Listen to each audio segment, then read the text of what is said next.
So a question I get asked a lot as an author is, where does your inspiration come from? I recently asked you guys on my Instagram what you'd like my next YouTube video to be about, and the responses that I got, or a lot of the responses that I got, were in line with this question. So guess what? Today we're going to be going through each of the stories in my new book, The Acrimonious, available now on Amazon and to order through me in paperback and in ebook format. We're going to go through each of the stories in this book, and I'm going to take you through what inspires me and what inspired them as stories. Before we really get into the meat of this video, I just want to tell you guys about a little project that I've got going on my social media. I uploaded a TikTok, or I'm uploading TikToks, inviting you to write a 100,000 word novel with me over the course of the next couple months. So if you guys are interested in that kind of content, please check out the description below and follow me on TikTok if you're looking for advice, if you're looking for how to get inspired, if you're looking for ideas, and if you're, in order to write a 100,000 word novel. So please follow me, interact with me, say hi, I'm really excited to be going on this journey with you guys.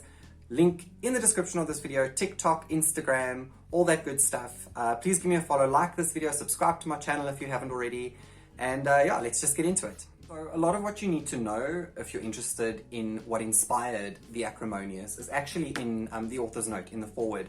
I talk a lot about the occult and witches and magic, and like how I've always had like an interest in them since I was a young child. But as I grew up, that interest developed into something a lot deeper, and that's kind of what I explore in the stories in this book. So if you are interested, buy a copy of The Acrimonious, and a large chunk of what inspires me is actually in that foreword. But we're going to get into a little bit more detail now. I'm going to take you through each of the 10 stories in this book and tell you what inspired them. Sometimes it's weird stuff, sometimes it's very ordinary things that inspire me, but here we go. Quick side note, if you haven't read The Acrimonious yet, don't worry, I'm going to keep this video as spoiler-free as possible. It's about the inspiration behind the stories and less about the stories themselves, so don't worry, this is spoiler-free. So the first story in The Acrimonious is a story called The Garden at 7 Furies Street, and this story was to sort of serve as an introduction to the universe of The Acrimonious. That's why it's ordered first. The town of Bracken in this book is heavily inspired by the East Rand. So I'm from the East Rand, I'm from Benoni, and the town Bracken lends a lot from sort of like what we call the Tappet Triangle here. So it's like Brackpan, Benoni, Boksburg, Springs, and like that's just what I knew. I've lived here my whole life, and that's what I grew up with, and like I take a lot of inspiration from what I see around me and what I've always seen around me growing up. So first and foremost, that's what the story is about. It's about the town.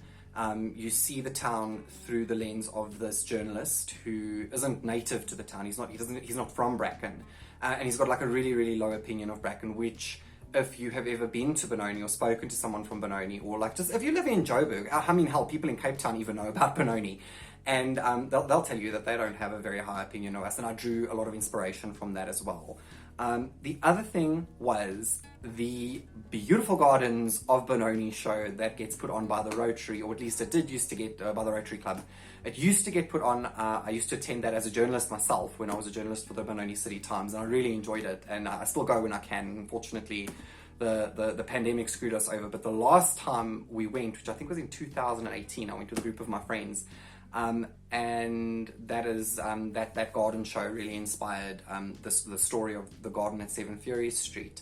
So a whole bunch of people in the community with these beautiful gardens put their gardens on show, and then like people are like really snooty about it. Like it's strange, like everybody's got all these opinions of what a good garden looks like, whether it's like perfectly trimmed grass or whatever the case is. And one of the gardens that we went to, it was owned by this wonderful woman. She was like so welcoming and so friendly, and just so eccentric, and she showed us around this like wild garden where things were growing like crazy all over the place, but it was still beautiful.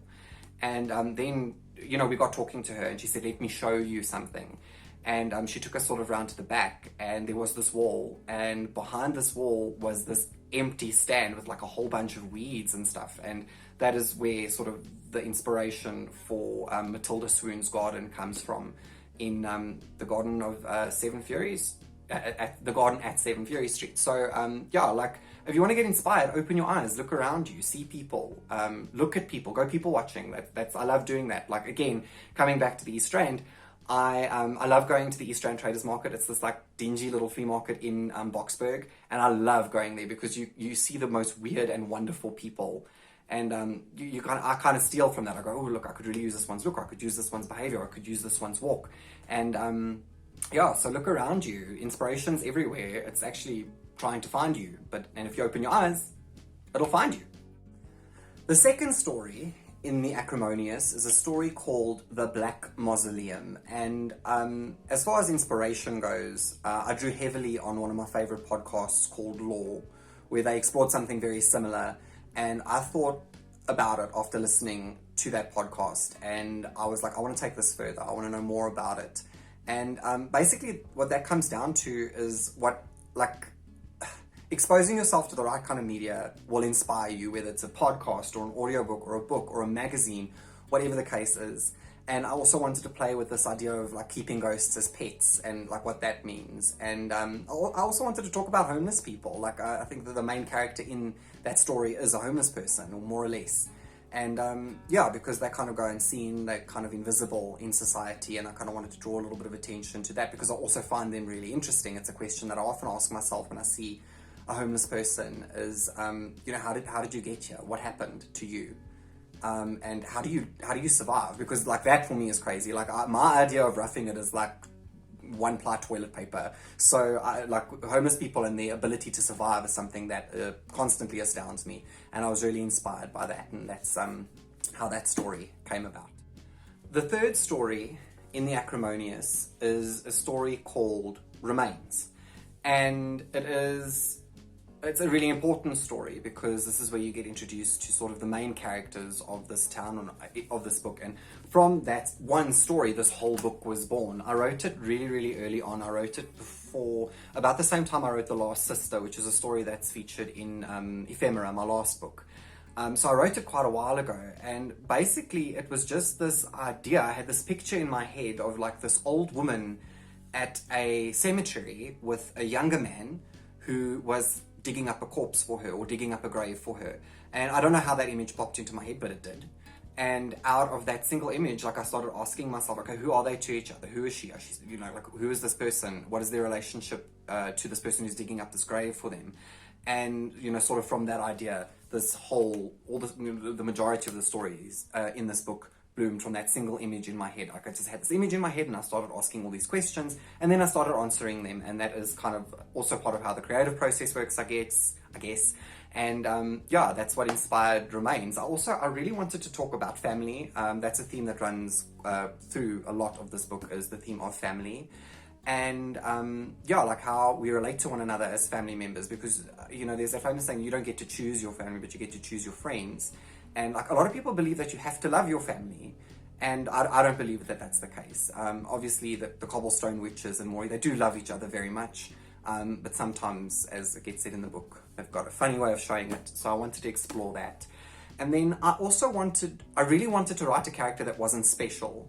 I think in a lot of books and whatever, you have like this chosen one narrative, and I wanted to like completely throw that away. I wanted to be like, I wanted to write a story about a person who was born into a special family, and like, but they're not special at all. They're not magical. Maury's not magical, and like how he goes about living in this family and how he identifies as being a non-magical person in a magical family. Disney's actually done something very similar to this.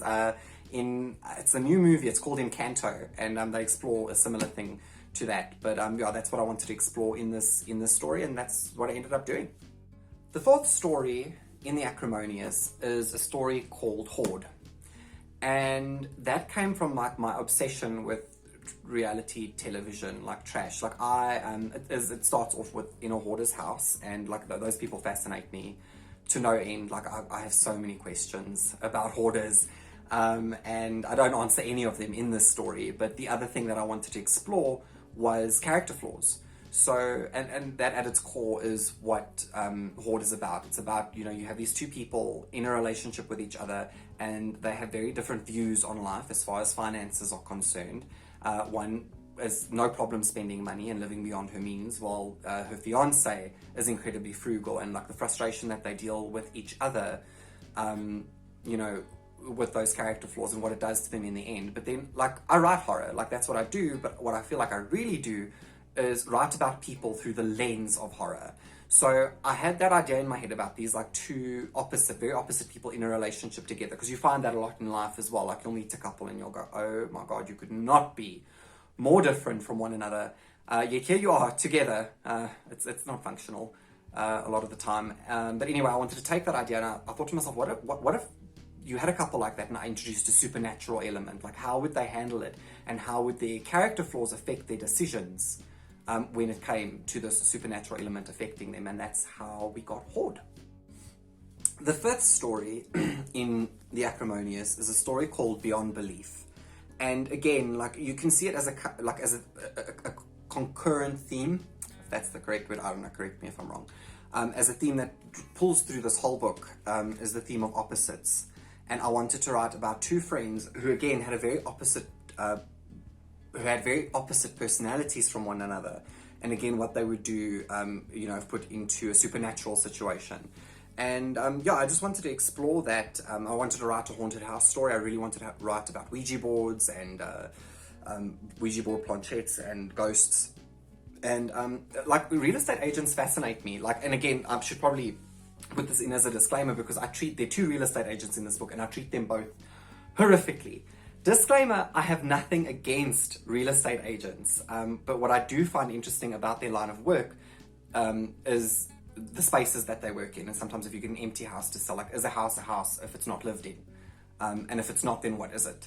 And those are the kind of questions that I'll ask in this story. But again, the main part, or the main thing about this story is that it's about a relationship between these two women who could not be more different from one another, but actually end up being very good friends.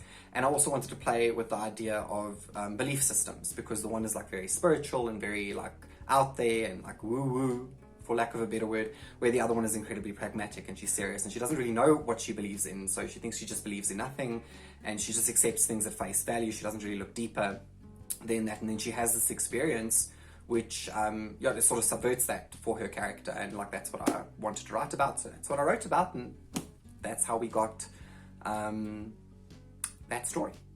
Story number 6 is a story called Secondhand Magic, and I suppose the primary inspiration for this story was TV shows that I watched growing up and that I still watch today, shows like The Twilight Zone, and there's that other one with the Crypt Keeper, Tales from the Crypt.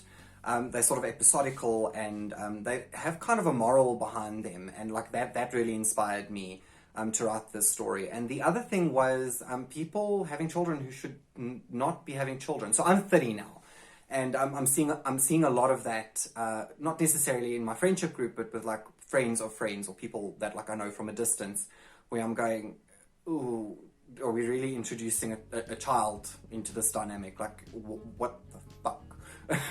And again, I don't have anything against children, and I don't have anything against people who have children, but I just found that idea quite interesting, because you see it a lot, and I think maybe a lot of you will agree with me, maybe a lot of you will disagree with me, but when you introduce a child to like an already dysfunctional dynamic, the child is the one who ends up suffering the most. And I just wanted to explore what goes through a parent, that kind of parent's mind when this is happening. And I also wanted to explore mother-in-laws, because mother-in-laws are every married person's favorite subject, or least favorite subject, and I think that was also very relatable to have like this awful, gross, terrible mother-in-law who just said and did the most horrendous, awful things. So yeah, those were the kinds of things that I wanted to talk about in the story, and those were the kinds of things that inspired me, and that's how we got to Secondhand Magic. Also, this was my editor's least favorite story to have to edit. Like, my editor isn't like a paranormal fiction reader, so and it's quite graphic. So if you're into gore, like, the story is definitely for you, so you should check the book out. But yeah, like, I also just wanted to write something quite visceral, and I hope I did that effectively. If you have read the book, let me know what you think. Comment down below and share your thoughts. But that is what Secondhand Magic is about, and that's what inspired it.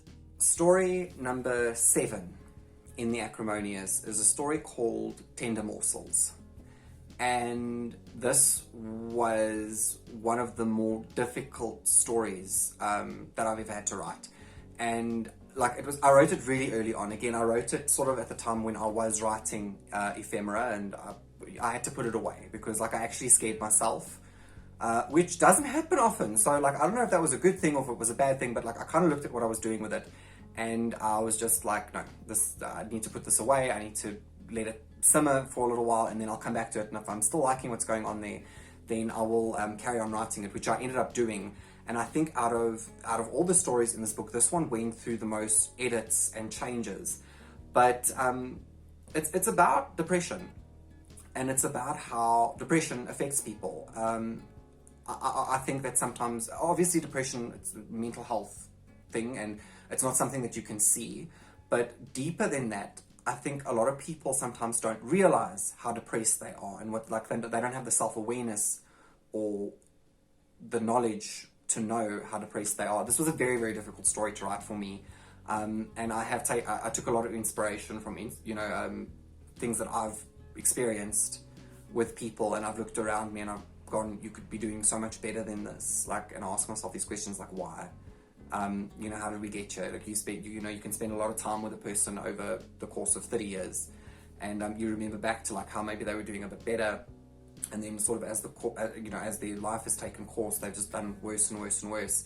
And I think that the takeaway from this story is that sometimes people can haunt themselves.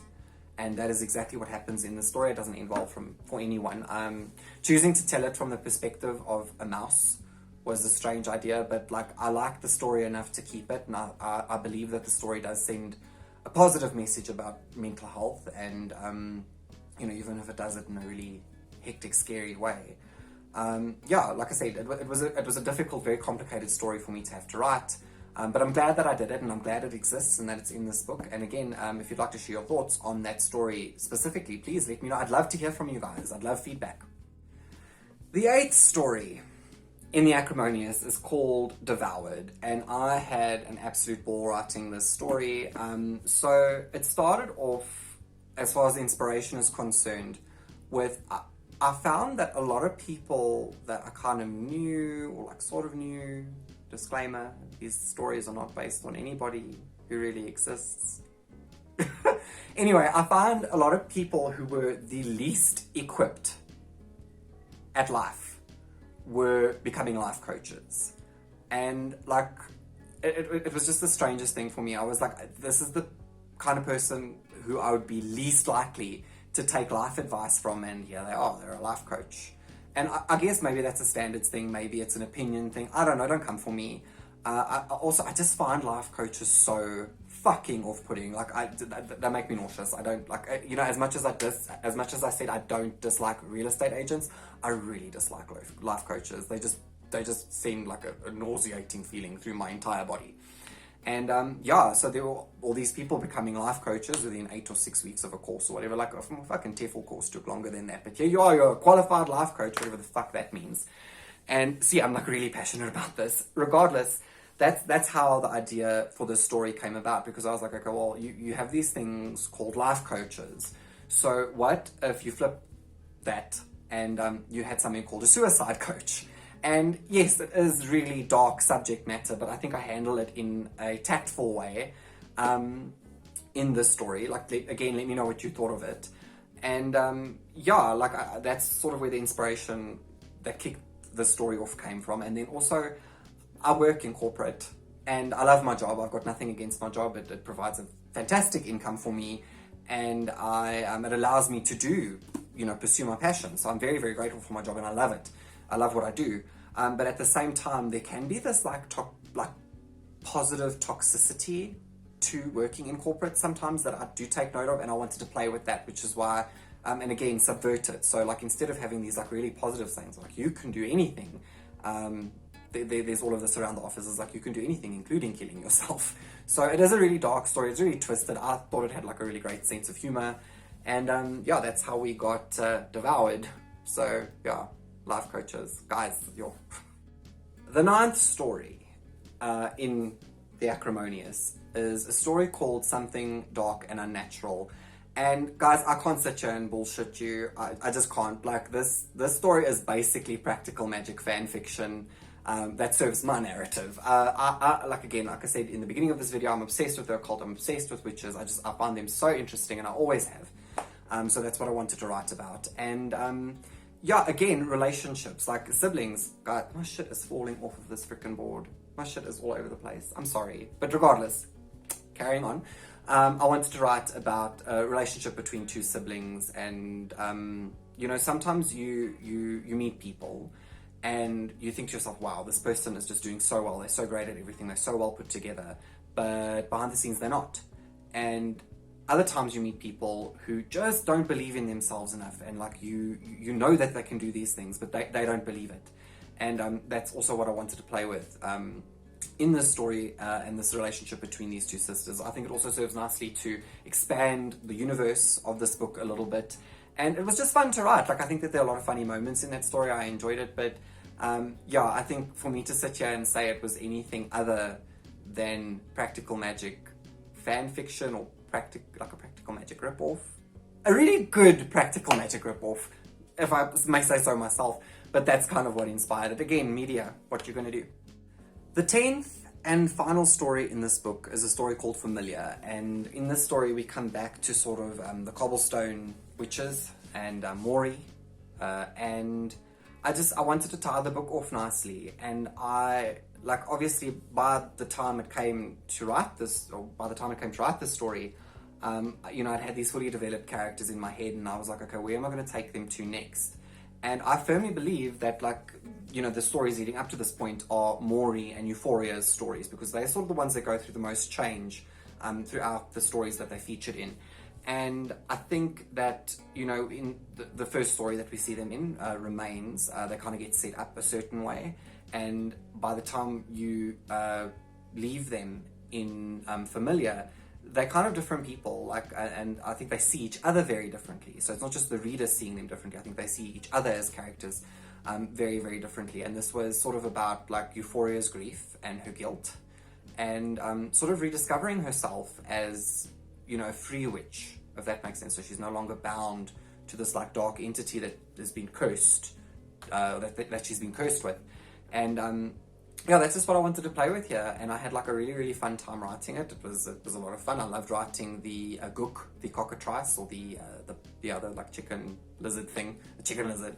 So yeah, and I just thought it tied the book off really nicely, and you know, who knows, there might be a sequel in the works in the distant future. But yeah, if you have stuck around this long, thank you very, very much. That is what inspired all the stories in the Acrimonious. And if any of this has sounded interesting to you, please give me a follow, order the book. If you're not in South Africa, you can order it off Amazon. If you are in South Africa, you can order it directly through me. My email is in the description below. Just pop me an email. It's like $250. There's also the Acrimonious box. Some of the shit that's falling down behind me is featured in the Acrimonious box. But just check out my Instagram. The link is in my description, and you can have a look at what the Acrimonious box is about. That's for book lovers. There are character portraits and sweets and bookmarks and all sorts of shit going on there. So yeah, and stay tuned for a little extra nugget of inspiration. So a large part of the creation of this book is owed to how much I absolutely despise Netflix's The Chilling Adventures of Sabrina. I hate that show. It had such potential. It had such awesome little moments, and then it just shat the bed royally. Like, I can't stand that show. And how much I hate that show really motivated me to finish this book. Netflix, if you are listening, if you are out there, this is how you write witches, okay? Not that crap, okay? Get it away from me.